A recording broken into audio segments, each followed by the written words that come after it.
Hey everybody, this is your boy Sirrod. Here's another installment of Cause I Have Nothing Else Better to Do. Now this is going to be a story about a fight I was in. Now I've only been in about 3 fights my whole life. Only 3 fights my whole life. And 2 times I was fighting defending some other people, and 1 time I was defending myself. But only 3 fights, so I'm really not a fighter. I usually can kind of think my way out of a situation.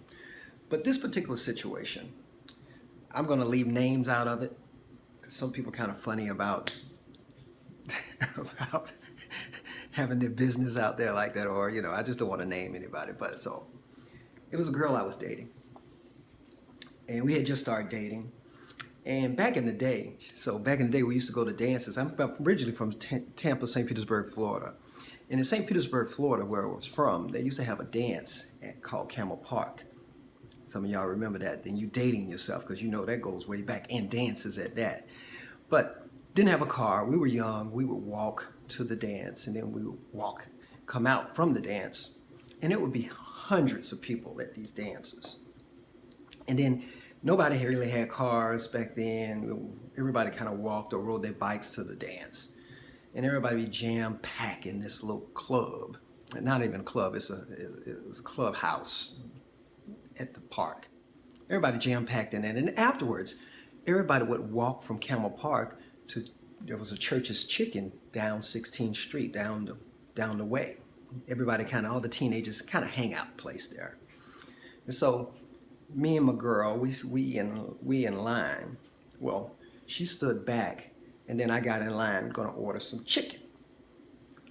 And then, I in line for a minute. Now it's jam-packed, it's wall-to-wall people, but I look back and I see her, and it looked like she's about to cry.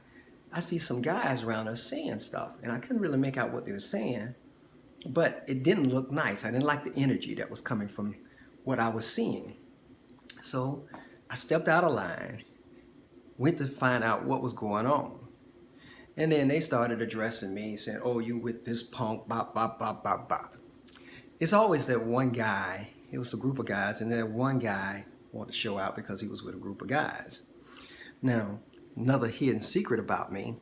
Back then, I had for St. Petersburg, I was one of the first people to get one of the, I'm kind of happy about this, because it's got to be written down in a book somewhere, because I was one of the first people to get one of the longest and luxurious jerry curls. I was one of the first ones to get there, so I had this long jerry curl, and I was kind of thin, but I had real big arms, but I had on sleeves, so they couldn't really see the arms. But Sirrod was kind of buff back then, but they couldn't really see it, and they see the jerry curl.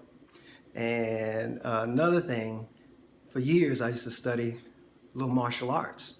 My boy Joe Johnson taught me all the tricks. He was a Bruce Lee buff, so he taught me some tricks. So I go back and I say, "Hey, leave her alone." And, I didn't say much. I didn't just threaten anybody. I said, "Please leave her alone." And that one guy, as he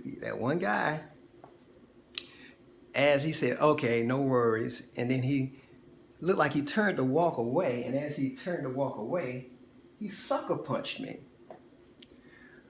Man, rage went. Now, I told you I was a karate thing.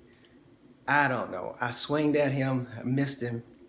He hits me again. Everybody said, "Whoa!" And by that time, I spun around and I jumped. Now, another fun fact about Rod Patterson. I was a track star. Matter of fact, I did a long jump, high jump, hurdles, anything with jumping I was doing. Matter of fact, my highest jump, I think I had the high school record at Osceola High. I was 6'4". I jumped 6'4" high. And I'm only 5'10", so I can jump. Well, evidently I was so hyped up. When after this guy hit me the second time, I jumped. And I kid you not, it looked like in my mind that he bent down to my foot, and his mouth connected with my foot. And all I heard was people like, ooh. He didn't bend down to connect with my foot. I jumped up so high. It was like one of Bruce Lee movies. I hit him square in his mouth with my foot and knocked him back. He fell down. And Dad did that in front of everybody there. Then he got back up and then he grabbed me and we tussled. And by that time I seen his boys starting to come. Got loose from him. I take off running. Because I see these 6, 7 guys like in the movies. I jet in the alley, hide behind a garbage can. They, just like in the movies, they come in the darkest dark alley, they look and they can't find me. And then they take on off. I think he went on down that way. Long story short, I got free. I go back to the churches looking for her. She's nowhere. The girl I was with is nowhere to be found. I'm looking all over. I'm worried. I don't know what happened to her.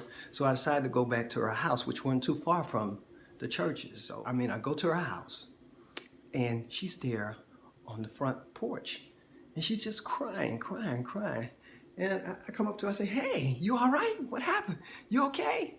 She said, oh, yeah, I'm fine. I said, what happened to you? Where were you? She says, she ran all the way back down to Camel Park Dance.